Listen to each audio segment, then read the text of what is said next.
you're gonna be really glad you aren't this guy. Moose getting involved. This wrestler's chest was so sweaty that his opponent's hand slid and hit him in the throat. The wrestler couldn't breathe and actually had to leave the ring and didn't sell the move. Thankfully, he was okay and continued the match, but this next wrestler wasn't so lucky. The main event of the February 6, 2012 episode of Raw was a six-pack challenge. Two of the participants were The Miz and R-Truth. During the match, Truth sent Miz to the outside and then tried to hit a springboard splash. However, The Miz failed to catch R-Truth and the future 24/7 champion landed straight on his back. Truth had difficulty moving and was unable to continue the match, but did recover. This next move though is extremely dangerous and was actually banned in WWE. AJ Styles' Styles Clash has caused many neck injuries. The reason it's so dangerous is that the person taking the finisher has to whip their head back. While this seems simple, most wrestling moves require the person taking the move to tuck their chin in. But if you do that while taking the Styles Clash, it can result in your head and neck being crushed. A British wrestler named Lionheart fell victim to the Styles Clash and actually broke his neck. Doctors told Lionheart he might never walk again, and he was out of action for a year. Sometimes though, it's the simplest moves that can be the most dangerous. During a 2 out of 3 falls match for the Women's Championship, the challenger, Candice Michelle, was climbing the ring post. The champion, Beth Phoenix, countered by throwing her body into the top rope,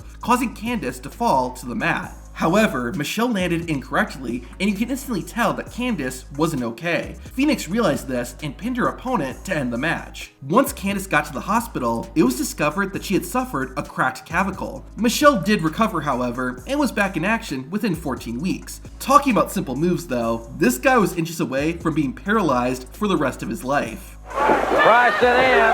Oh, he's elevated. Good God, he just ricocheted off the top rope. Chair shots to the head are banned in most major wrestling companies, and for good reason. During his run in Impact Wrestling, Jeff Hardy had recently turned heel. During an episode of Impact, Hardy ran into the ring and smacked Mr. Anderson in the back of the head with a chair. It's tough to watch, and it gets even worse. The chair shot caused Anderson to start bleeding, and it was nasty. It even looked like Jeff Hardy knew he had messed up. Unfortunately for Anderson, this wasn't the first time this had happened. At Survivor Series 2006, Mr. Anderson took on The Undertaker in a First Blood match and won. However, afterward, Undertaker got his revenge.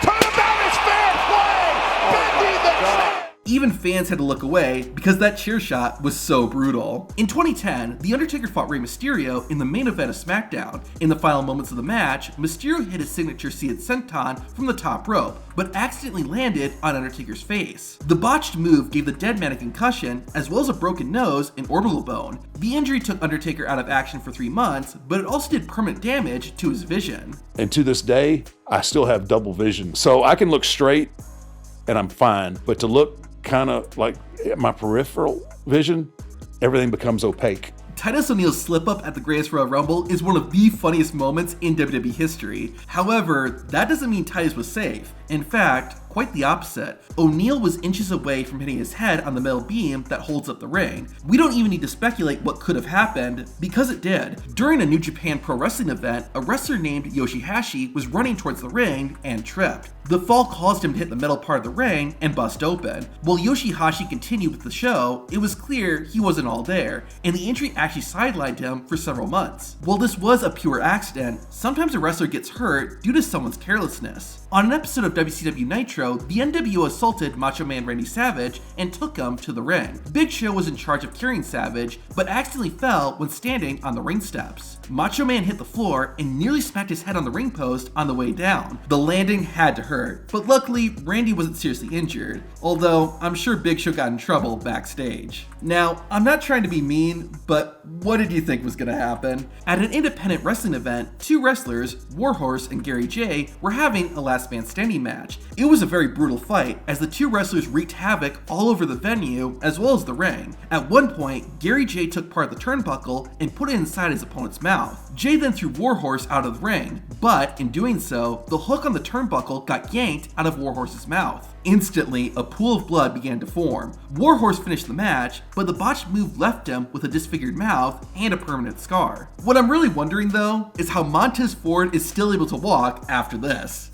WrestleMania! The plan was for Seth Rollins to trip Montez so Ford wouldn't actually flip over the top rope. However, Rollins was a bit late, and in the moment, Montez followed through on the spot. While Ford was at risk of a serious back injury, he was okay and wasn't out of action for too long. Sadly, this next wrestler had his career cut short due to one bad move. One of the most dangerous tag team finishers was the Road Warriors Doomsday Device, and for very good reason. In 1997, the Road Warriors were taking on the Godwins. The ending saw Hawk and Animal give the Doomsday Device to Henry Godwin. However, Godwin ended up landing on his neck. The impact caused him to crack his C7 vertebra, and he was out of action for about 2 months. However, doctors actually advised Henry Godwin to take more time off, but the WWE wrestler didn't. This sadly came back to bite him, as about a year later, Godwin re-injured his C7 vertebra. This time, the injury was more severe, and it forced Henry Godwin to retire. Normally in wrestling though, it's the person who is taking the move that's in the most danger. However, that's not the case with this wrestler's finisher. Once Nikki Bella started focusing on her singles career in WWE, she introduced a new finisher called the Rack Attack. The move saw Nikki place her opponent on her shoulders and then drop down to her knees. It was a good finisher, but unbeknownst to Bella, the Rack Attack was slowly breaking down her neck. Nikki Bella shared that she started experiencing numbness in her toes and feet,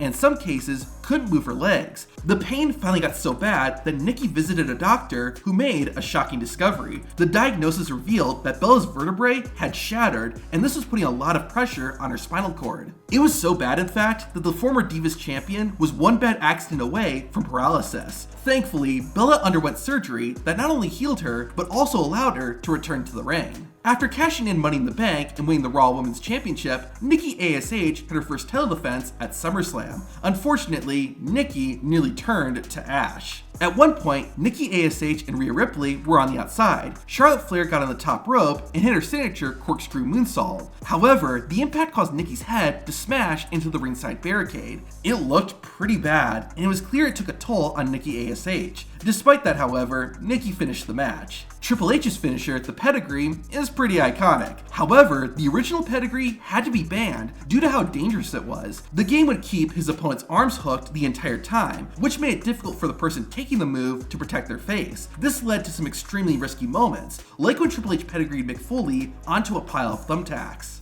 Oh no, thumbtacks!